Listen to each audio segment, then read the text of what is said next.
Dirty dealings, corporate battles, consumer woes. This is Evening 5.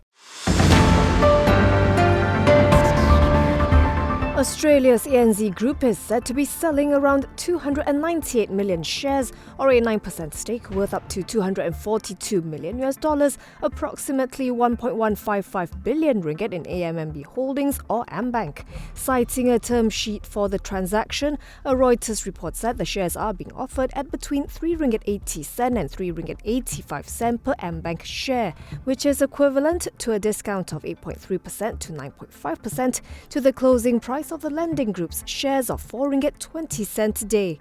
According to the term sheet, the sale will reduce ANZ's stake in Ambank to 12.7% from 21.7%.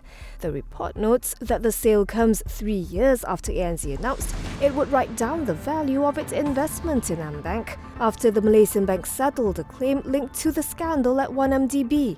Ambank announced in early 2021 that it would pay the government 2.83 billion ringgit to settle claims in relation to its role in the scandal, in which some 21.3 billion ringgit was allegedly stolen from the state fund. ANZ and Ambank did not respond to the report.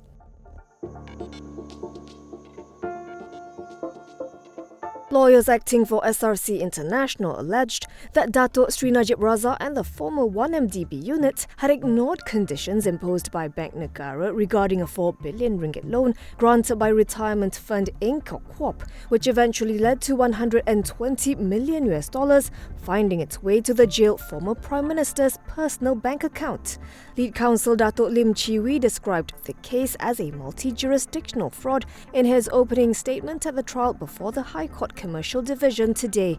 He contended that the company became a victim of a deception orchestrated by Najib, who in wearing many hats had influenced and directed decisions of the board, and that the actions of the then Premier and his alleged proxy and then SRC CEO Nik Faisal Arif Kamil had resulted in losses of $1.18 billion. Meanwhile, the first witness in the civil trial, ex-BSI banker Kevin Swampile, testified today he was under the impression that transactions concerning the BSI accounts of SRC units, SRC BVI to questionable fiduciary funds were undertaken with the then Prime Minister's knowledge and direction. This was based on the understanding at BSI at all levels that Loh Teck Joe was the advisor to Najib on matters concerning 1MDB entities including SRC. The trial continues tomorrow.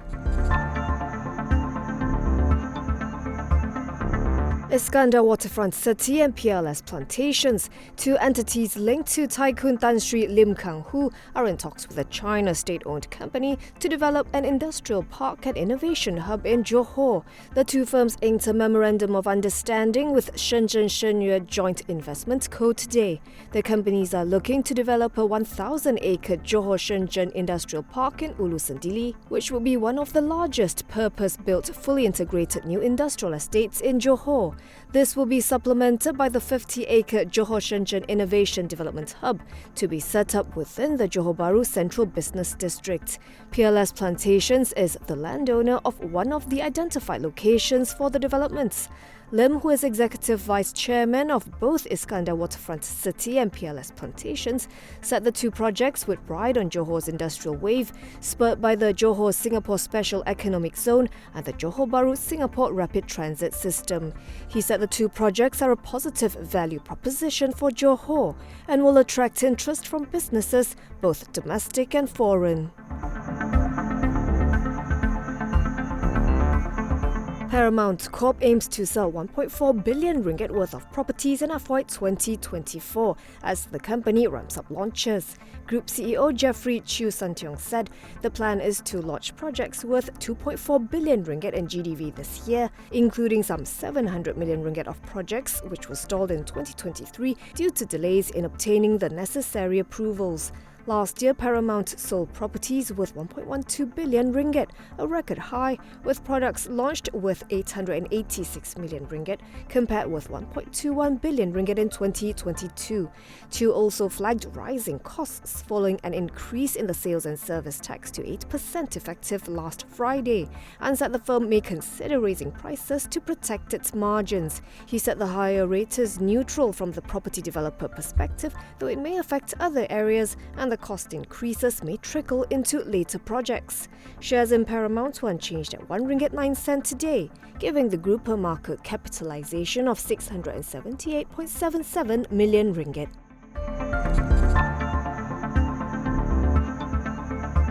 PPB Group, which operates Golden Screen Cinemas, expects a tough year ahead for its film exhibition and distribution business, as the Hollywood Writers Guild strike has affected supply of content in the medium term.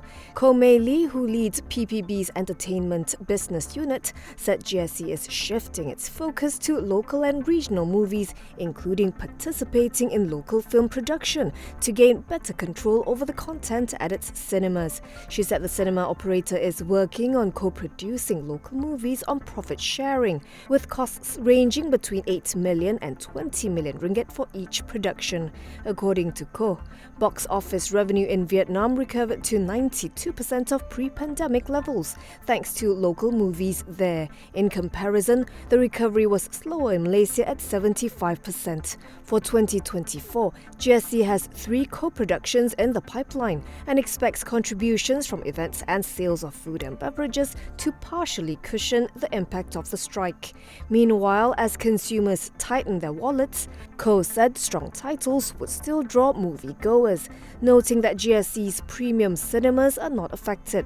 PPB's film and distribution segment saw a larger net loss of 120 million ringgit for FY 2023 versus 17 million ringgit for FY 2022.